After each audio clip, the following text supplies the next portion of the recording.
إن الكلمات تتصاغر والعبارات تتضاءل، ولكنني سأحاول قدر استطاعتي وعسى أن أوفق.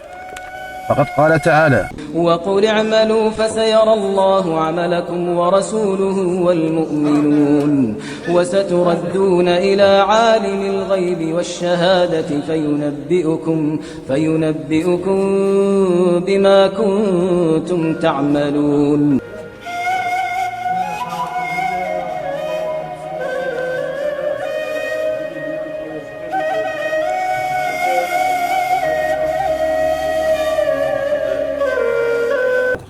أنا بن عطية ساكن دار شيوخ.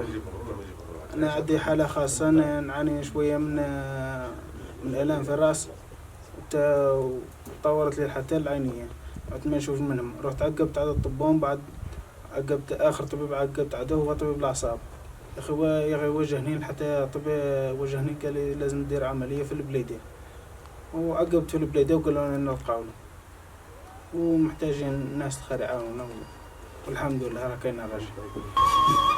إن المرض مدفون في غموض الحياة نفسها، ولعل حالة ابن دار الشيوخ العيد بن عطية صاحب 22 ربيعا من بين الحالات التي نقر بعز شبابهم المرض. هذا الأخير واحد من بين المعوزين، فالأب طاعن في السن وعاطل عن العمل، وثقتنا اليوم بالله أولا ثم بعباده الأخيار. فقد تمثلت أولى التكفلات برئيس المجلس الشعبي البلدي، مع انتظار اللفظة الطيبة من رئيس الدائرة للتكفل بهذه الحالة. لعلنا لم نكتب ما يجدر بنا أن نكتب عن هذا العبد الضعيف بوصف المعاناة التي يعيشها.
ونتوجه إلى ذوي القلوب الرحيمة أن يهبوا هبة رجال كما عهدناهم في حالات مضت.